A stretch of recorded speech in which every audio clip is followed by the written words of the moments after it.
तो हेलो भाई लोग, कैसे हैं आप लोग। मैं उम्मीद करता हूँ कि आप लोग ठीक होंगे। मैं आपका स्वागत करता हूँ अपने यूट्यूब चैनल फ्रीक वॉचर में। और आज हम लॉर्ड ऑफ द मिस्ट्रीज का चैप्टर नंबर 2 पढ़ने जा रहे हैं। और उससे पहले चैप्टर 1 का छोटा सा रिकैप।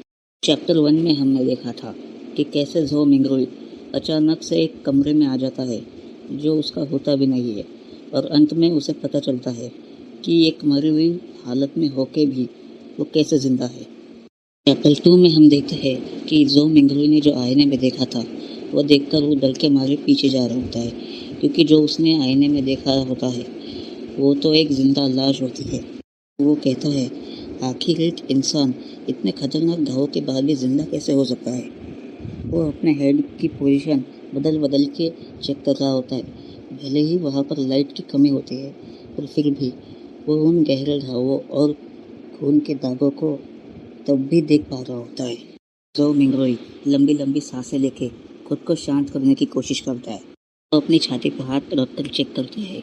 उसका धक धक करता दिल इस बात का प्रूफ होता है कि वो जिंदा है। उसके बाद वो अपनी एक्सपोज स्किन को टच करके देखता है, जो कि ऊपर से ठंडी पर अंदर से गर्म होती है। उसके बाद वो ये वेरीफाई करता है कि उसके घुटने सही सलामत है या नहीं।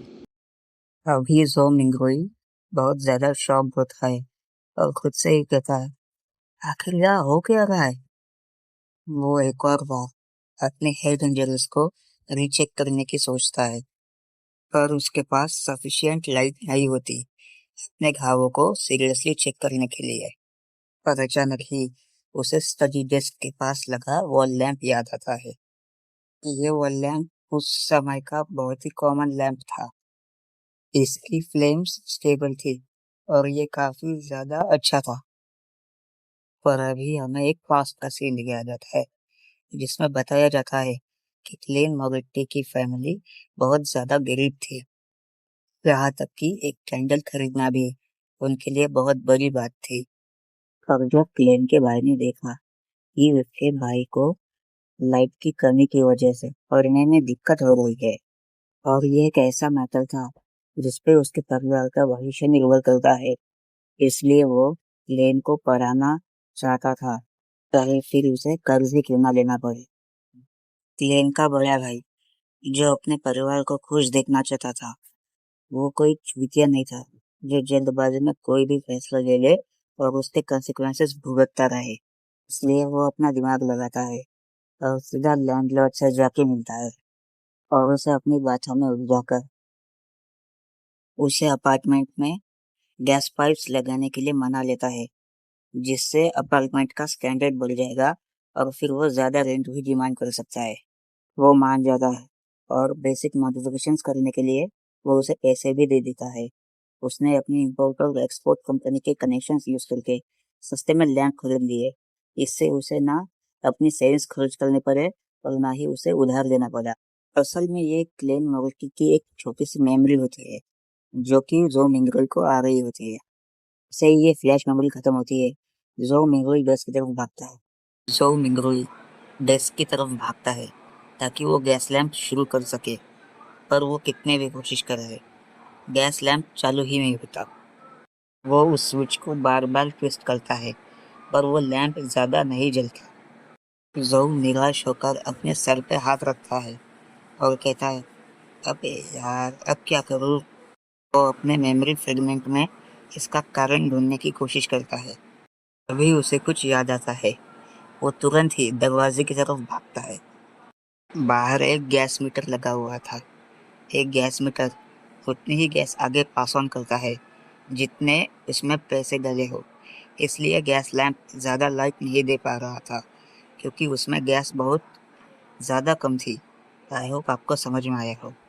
गैस मीटर देखने के बाद जो मिंगरोई अपने ट्राउज़र पॉकेट से एक कॉइन निकालता है। वो एक डार्क येलो कलर का कॉइन होता है, जिसके फ्रंट पे क्राउन पहने हुए एक आदमी की पोर्ट्रेट बनी हुई थी और पीछे गेहूं के एक दाने पर 1 लिखा हुआ था। दरअसल ये एक लोएन किंगडम की सबसे बेसिक करेंसी है। इसे कॉपर पेनी कहते हैं और कॉपर पेनी की कीमत ट्रांसपायरेशन से पहले 3-4 युआन हुआ करती थी। तो मिंगरोई उस कॉइन को मीटर बॉक्स में इंसर्ट कर देता है कॉइन इंसर्ट करने के बाद वो उस गैस लैंप के स्विच को फिर से ट्विस्ट करता है, और क्योंकि उसमें गैस आ चुकी थी इसलिए पूरे कमरे में उजाला हो जाता है। जो मिंगुई थोड़ा रिलैक्स होता है और उसके बाद वो ड्रेसिंग मिरर के सामने दोबारा खड़ा हो जाता है और इस बार सीरियस होके अपना सिर चेक करता है और एक भी डिटेल मिस नहीं करता। थोड़ी देर बाद उसे ये रियलाइज़ होता है कि जो वाइट कलर का लिक्विड उसके घाव से निकल रहा था वो निकलना थम चुका है। देखने से ऐसा लग रहा था जैसे उस घाव की बैंडेजिंग काफ़ी अच्छे से करी गई थी और उस घाव को देख के लगभग जैसे 3-4 घंटे हो चुके हो ऐसा लग रहा था। जो मिंगुई खुद से कहता है, क्या ये ट्रांस माइग्रेशन की वजह से आया कोई रिस्टोरेटिव इफेक्ट है? पर अंत में वो एक चैन की सांस लेता है कि कम से कम वो जिंदा तो है। अपने दिमाग को शांत करने के बाद यह एक साबुन और तौलिया लेकर सेकंड फ्लोर के पब्लिक बाथरूम में चला जाता है। वो खुद से कहता है कि अभी मुझे यह घाव साफ कर लेना चाहिए, वरना कल जब मेरी छोटी बहन मेलिसा ये देखेगी तो प्रॉब्लम हो सकती है। वो वॉश बेसिन के सामने जाकर खड़ा हो जाता है और जैसे ही नल शुरू करता है उसे याद आता है का लैंडलॉर्ड मिस्टर फ्रैंकी, और क्योंकि पानी भी रेंट में इंक्लूडेड होता है इसलिए ये छोटा और पतला जेंटलमैन जो कि एक हैट और ब्लैक सूट पहनता है वो बाथरूम की हर एक एक्टिविटी पे नज़र रखता है। और अगर पानी की आवाज़ कुछ ज़्यादा ही बढ़ गई तो वो जेंटलमैनगिरी छोड़ के जॉन सीना बन जाता है और बाथरूम के दरवाजे को ठोकते हुए कहता है, कुत्ते शोर, पानी वेस्ट करता है, शर्म नहीं आती? अगली बार अगर ऐसा हुआ तो तेरे लगेज के साथ तुझे भी बाहर फेंक दूंगा। थॉट को साइड करते हुए जो मिंगुई पहले तो अपने घाव को साफ करता है, फिर अपने लाइनिंग शर्ट को, फिर उसे याद आता है उसके कमरे में भी बहुत सारे खून के दाग हैं। अगर वो दिख गए तो और बड़ी प्रॉब्लम हो सकती है। खुद की साफ सफाई करने के बाद वो अपने अपार्टमेंट की साफ सफाई करने लग जाता है और जब वो साफ सफाई कर रहा होता है तब उसे पता चलता है कि उसके फ्लोर पर भी बहुत सारे खून के दाग लगे हुए हैं और डेस्क के नीचे भी बहुत सारे दाग हैं और लेफ्ट साइड के दीवार के पास एक येलो बुलेट पड़ी होती है। सारे क्लूज को मिक्स मैच करने के बाद उसे पता चल जाता है कि क्लेन मोरेटी का सुसाइड नहीं मर्डर हुआ था। पर अपने तुक्के को वेरीफाई करने से बेहतर वो सफाई करना ज़्यादा सही समझता है। वो उस बुलेट को अपने डेस्क के साइड में रख देता है। वो रिवॉल्वर के सिलेंडर को ओपन करता है। उसमें 5 गोलियां भरी होती है और एक नहीं होती क्योंकि एक खाली होती है जो कि चल चुकी थी। और शायद ये वही बुलेट है जिसने क्लेन मोरेटी को मारा है। जो मिंगुई उस एम्प्टी कार्ट्रिज में वो मिली हुई बुलेट जो कि उसे जमीन में पड़ी मिली थी वो उसमें वो बुलेट डाल दिया है और फिर वो उस बुक को देखने लगता है जिस पे लिखा था सब मरेंगे मुझे मिला के। ये सब देख के जो मिंगुई के मन में अचानक बहुत सारे सवाल आ जाते हैं। इवन मेरे मन में भी यही सवाल आए थे कि ये गन इस रूम में आई कहाँ से? क्या ये मॉडल था? और एक हिस्ट्री ग्रेजुएट किस तरह की तरफ इसमें पहुँच सकता है? लोग उसे मारने आ जाए। थोड़ी देर बाद वो एक शर्ट पहन लेता है। वो अब तक नंगा था इसलिए वो एक शर्ट पहन के कुर्सी पे बैठ जाता है। उसके बाद फिर से सोचने लगता है। इसे क्लेन मोरेटी की प्रॉब्लम से घंटा कुछ लेना देना नहीं होता। ये बस ये सोच रहा होता है कि आखिर ये वापस जाएगा कैसे? वापस सिर्फ पेरेंट्स, रिश्तेदार, बेस्ट बडीज और दोस्त, इंटरनेट, स्वादिष्ट खाना, इन चीज़ों के लिए ही ये वापस जाना चाहता है। वो अपने राइट हैंड से रिवॉल्वर के सिलेंडर को अंदर बाहर कर रहा होता है। इसके बाद हमें बताया जाता है कि जो मिंगुई की पास्ट लाइफ और इस लाइफ में ज़्यादा बड़ा डिफरेंस नहीं है।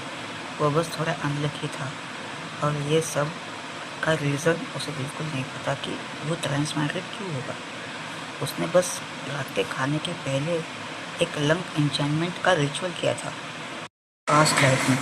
मतलब जब वो जो मिंगुई था तब वो ऐसा दिखाता था जैसे उसे सब कुछ आता है भले उसे कुछ भी ना आता हो। जब वो लास्ट ईयर अपने होम टाउन गया था तब उसे बुक मिली थी, quintessential divination and drums art of the queen and Han dynasty. उसे ऐसे ये बुक थोड़ी इंटरेस्टिंग लगी, इसलिए वो उस बुक को लेके आया, पर उसका इंटरेस्ट उस बुक में धीरे धीरे करके कम होने लगा, इसलिए उसने उस बुक को फेंक दिया। यह मतलब डर गए कोने में। कुछ महीने बाद उसका बैड लक चरम सीमाओं पर चला गया था। उसके साथ बहुत बुरी बुरी चीज़ हो गई थी। उनका चोरी हो जाना, कस्टमर्स का चीट करके भाग जाना, एक्सेट्रा एक्सेट्रा। तब उसे लक इंचेंटमेंट का वो रिचुअल याद आता है जो उस बुक में दिया गया था। उसकी रिक्वायरमेंट्स भी काफ़ी सिंपल थी। उसे बस अपने एरिया में मिलने वाले स्टेपल फूड को उसके रूम के चारों कोनों में रखना था। उन्हें फर्नीचर या टेबल पर कहीं पर भी रखा जा सकता था। उनके बीचों बीच खड़े होके उसे एंटी क्लॉकवाइज डायरेक्शन में, यानी कि घड़ी जिस डायरेक्शन में चलती है उसके उल्टे डायरेक्शन में 4 कदम चलकर एक स्क्वायर बनाना था। उसके बाद ओरिजिनल स्पॉट पे 5 मिनट आंखें बंद करके वेट करना था। इसके बाद ही रिचुअल को कंप्लीट कंसीडर किया जाता था। क्योंकि इसमें ज़्यादा पैसे नहीं लगते, इसलिए जैसे बुक में दिया गया था उसने वैसा ही किया। यह सब उसने डिनर के पहले किया था। उसने सोचा था कि वो बीच रात में ट्रांसमाइग्रेट हो जाएगा, कि ये भी एक पॉसिबिलिटी हो सकती है, इसलिए वो सोचता है कि वो कल भी ये सब फिर से करेगा। इसी के साथ ये वाला चैप्टर भी यही ख़त्म होता है। हम मिलते हैं नेक्स्ट चैप्टर में, तब तक के लिए बाय।